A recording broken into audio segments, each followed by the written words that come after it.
Soy Rodolfo Palacios y cuento mi libro El Ángel Negro. No sé si es un deudor de la crónica Osvaldo Soriano.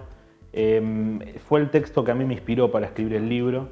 La crónica fue incluida en una antología de artistas locos y criminales, pero fue un texto que le pidió Jacobo Timerman a Soriano cuando trabajaba en La Opinión, que le pidió escriba la mejor nota sobre Robledo Puch. Y bueno, Soriano se encerró 3 semanas en su casa, investigó, digamos, leyó todo lo que se había escrito sobre Robledo Puch y bueno, aún hoy sigue siendo lo mejor que se ha contado y escrito sobre este asesino.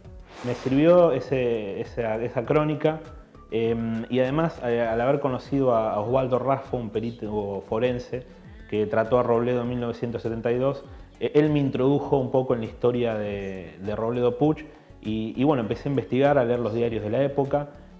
Por ese entonces, en 1972, en 1973, se publicaban hasta 5 o 6 páginas por día, por ejemplo, en el diario Crónica.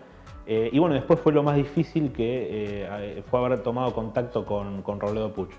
Acercarme a Robledo Puch no fue fácil. Durante 5 años gestioné pedidos de entrevistas ante el Servicio Penitenciario Bonaerense. Intenté llamarlo, hablar con su abogado defensor. Él rechazaba todos los pedidos porque odiaba a los periodistas, pero cada tanto salía a hablar o daba alguna entrevista a algún diario.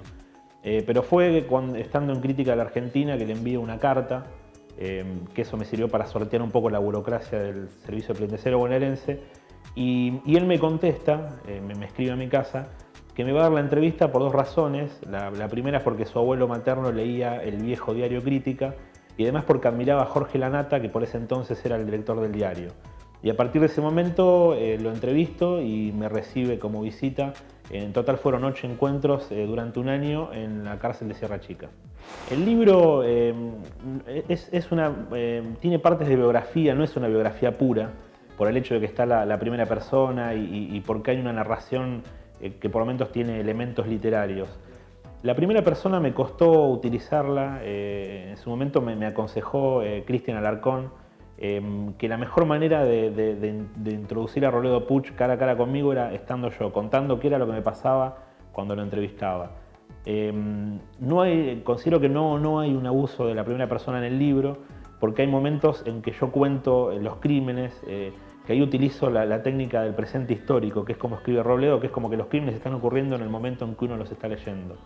Y además hay una especie de relato coral de distintas personas que han conocido a Robledo, entre ellos compañeros de celda, familiares de víctimas y también los peritos que lo han examinado. Había un problema, es decir, era la historia de una persona que llega en la cárcel 38 años.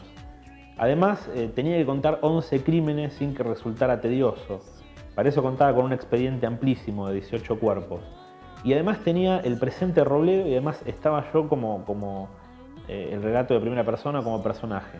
Entonces la manera más amena que se buscó para que sea atractivo al lector fue intercalar, ir al pasado, volver al presente, escribirlo en primera persona, ir a los crímenes.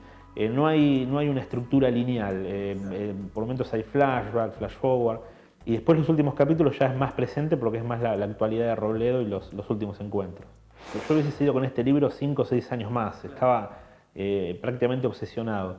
Y cuando más quería conocer a Robledo, menos lo conocía. Así como él fue asesino múltiple, es una persona con una multiplicidad notable.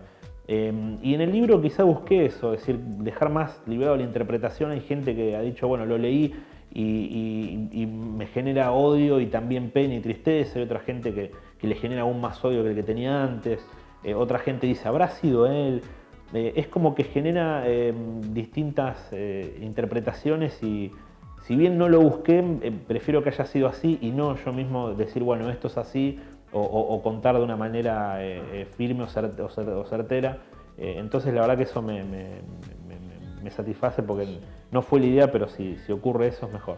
Lo que dice Raúl Zaffaroni dice que nadie puede estar de por vida en una cárcel. Robledo lleva 38 años preso, hoy por hoy es el preso más antiguo del país. Y la duda, el dilema es, si Robledo sale en libertad, que quizá algún vericueto legal, él ya cumplió condena, la reclusión por tiempo indeterminado fue declarada inconstitucional por la Corte Suprema. La pregunta es si Robledo sale en libertad, ¿va a matar otra vez o no? Entonces lo que dice Zaffaroni, que por un lado no se puede hacer futurología, pero no es que dice que debería ser liberado, simplemente dice que se deberían profundizar los estudios y tratar de examinarlo y para ver si está en condiciones de salir. Lamentablemente los estudios que se le han hecho a Robledo últimamente han sido inconsistentes e incompletos. Yo creo que ningún juez se animaría a firmar la libertad de Robledo. Es un símbolo negro del crimen, ha matado 11 personas en menos de un año. Y cuando él lo condenan el 27 de noviembre de 1980 en San Isidro, se van a cumplir 30 años en pocos meses, Robledo lanza su propio veredicto. Él le dice a los jueces, algún día voy a salir y los voy a matar a todos. Y esa amenaza aún se escucha en los tribunales de San Isidro. Capítulo 1, Crónica de un niño solo.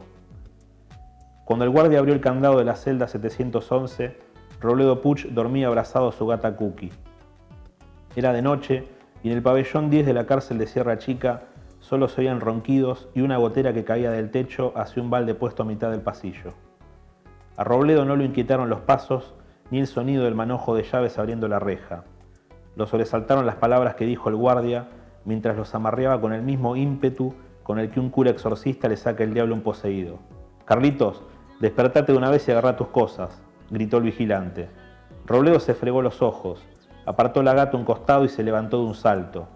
Quiso decir algo, quizás un insulto, un grito, una frase, pero un largo bostezo lo obligó a hacer silencio. «Dale, Carlitos, te vas en libertad, viejo», insistió el guardia. A esa altura, sus gritos habían despertado a los otros presos. Algunos comenzaron a sacar sus espejitos por el pasaplatos de la celda para ver qué pasaba. Otros preguntaron quién estaba ahí. El guardia y Robledo no respondieron. Aún trataban de entenderse.